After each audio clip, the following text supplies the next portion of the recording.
الرحيم وبالسند المتصل منا إلى الإمام الحافظ الحجة أمير المؤمنين في الحديث أبي عبد الله محمد بن إسماعيل بن إبراهيم بن مغيرة بن بردزبة بن بززبه الجوفي البخاري رحمه الله ونفعنا بعلومه آمین۔ پہلی نماز جو پڑھوائی وہ نماز عصر کی تھی، اس پر بات پہلے ہو چکی۔ صلی معه قوم، جناب رسول اللہ صلی اللہ علیہ وسلم کی معیت میں ایک قوم نے نماز پڑھی۔ فخرج رجل ممن صلی معه، اللہ کے نبی کے معیت میں ایک بندے نے نماز پڑھی، اس کا گزر علی اہل مسجد وہم راکعون،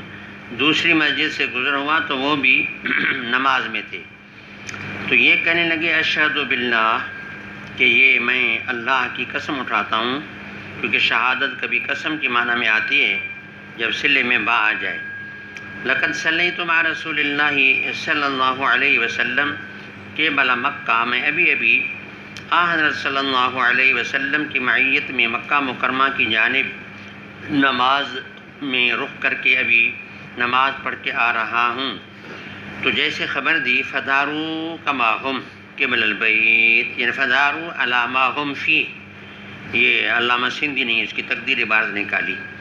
یعنی کعبہ بمانا علا کے گھوم گئے اس حال پہ کہ جس میں وہ تھے، قبل البیت خانہ کعبہ کی جانب۔ باقی یہاں ایک تھوڑا سا ایک اشکال ہوتا ہے کہ اس خبر سے پہلے بیت المقدس کا یعنی استقبال جو تھا ان حضرات صحابہ کرام کے نزدیک قطعی تھا، اور جس پر وہ عمل کرتے چلے آ رہے تھے۔ اب اس کے بعد ایک بات یہ ہے کہ ایک آدمی نے آ کر کے خبر سنائی،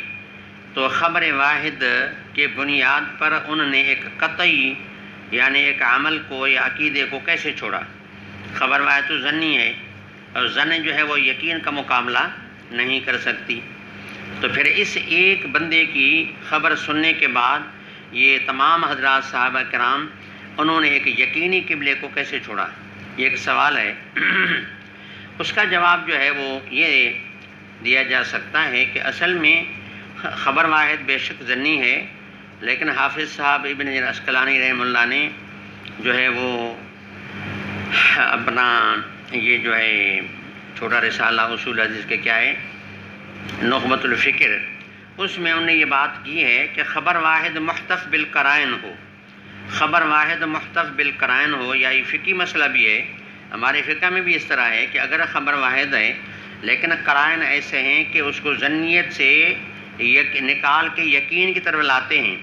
تو ایسی خبر محتف بالقرائن کہ جہاں جس کے اوپر قرائن کا گھیراؤ ہو، تو ایسی خبر جو ہے وہ یقینی ہو جاتی ہے۔ تو اس وجہ سے حضرات صحابہ کرام اس خبر سے پہلے چونکہ یہ بات کئی دنوں سے سنتے چلے آ رہے تھے کہ تقریباً آج کل پرسوں جو ہے نا بیت اللہ شریف کے استقبال کا حکم آنے والا ہے، جیسے قرآن کریم میں بھی ہے کہ اللہ رب العزت نے فرمایا کہ آپ بار بار آسمان کی طرف دیکھ رہے ہیں، فَلَنُوَلِّيَنَّكَ قِبْلَةً تَرْضَاهَا، اب حکم آتا ہے کہ فَوَلِّ وَجْهَكَ شَطْرَ الْمَسْجِدِ الْحَرَامِ، تو یہ بات صحابہ کرام کے علم میں پہلے تھی، ایسے قرائن موجود تھے کہ اب یہ تبدیلی ہونے والی ہے، تو لہٰذا اس خبر کے بعد ان کو یقین ہو گیا کہ خبر درست ہے، لہٰذا قطعی عقیدے کو چھوڑ کر اس پر عمل کیا۔ اور پھر آگے یہ ہے فلما وکانت الیہود، میرے خیال میں یہ بھی تو ترجمہ کر لیا تھا، آگے باب حسن اسلام المرء، کہ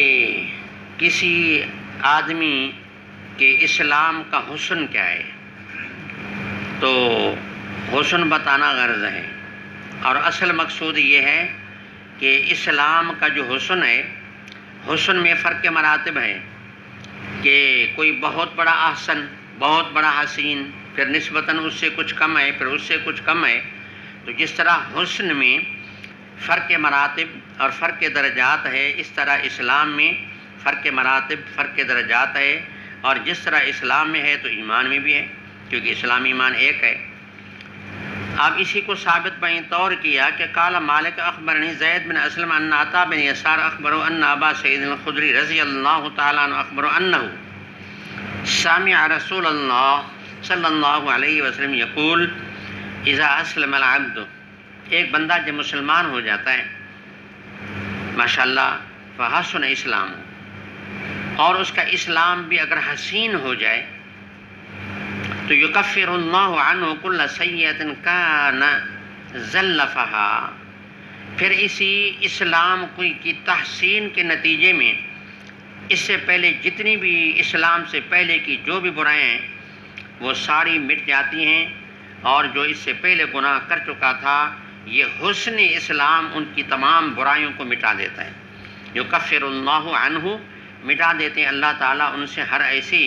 گناہ کو جو کان زلفہا، جس کو وہ زلفہا منا قدمہا، جو پہلے کرتا رہا، وکان بعد ذالک القصاص، پھر معاملہ ہو جائے گا برابر سرابر، اور پھر معاملہ جب برابر ہو گیا تو آگے کیا ہوگا؟ اب جو بھی نیکی ہے وہ بچت میں ہے، جو نیکی ہے وہ بچت میں ہے۔ اب تکفیر تو گناہوں کی تو ہو گئی، اب یہ جو بھی نیکی آئے گی تو اس سے فائدہ ہوگا۔ الحسنۃ بعشر امثالہا، پھر اس کی نیکیاں بڑھتی چلی جائیں گی، اور حسن اتنا بڑھتا جائے گا کہ جتنا اس کا اسلام اور اسلامی زندگی اور اسلامی اعمال میں جتنا اخلاص ہوگا، جتنا توجہ اللہ ہوگا، جتنا خشوع خضوع ہوگا، جتنا ایک اچھے طریقے سے اعمال کو کرنا ہوگا، تو اتنا اس کی نیکی میں ایک روحانیت اور قوت پیدا ہوتی جائے گی۔ چنانچہ پھر اس حوالے سے الحسنۃ بعشر امثالہا، ایک کے عوض میں اللہ تعالیٰ 10 گنا اس کو دے دیں گے۔ یہ پھر اس کا خشوع خضوع جیسے اخلاص بڑھتا جائے گا، الی 700 ضعف، 700 تک بھی ایک نیکی کے عوض میں 700 نیکی اللہ تعالیٰ عطا کر دیتے ہیں۔ مثلا 1 روپیہ خرچ کیا تو اللہ تعالیٰ اسی کے کھاتے میں 700 خیرات کرنے کا ثواب لکھوا دیتے ہیں۔ وسید بمثلہا، باقی بندہ گندہ، بندے بیچارے کا کیا حال ہے؟ کمزور تو غریب ہے، غلطی اس سے بھی ہو جائے گی۔ اچھا پھر کوئی غلطی ہو گئی، وسید بمثلہا، خدا کے قانون میں یہ ہے کہ برائی اگر ایک ہے تو اللہ تعالیٰ 1 لکھتے ہیں، ظلم نہیں کرتے کہ اللہ تعالیٰ بجائے 1 کے 2 لکھیں۔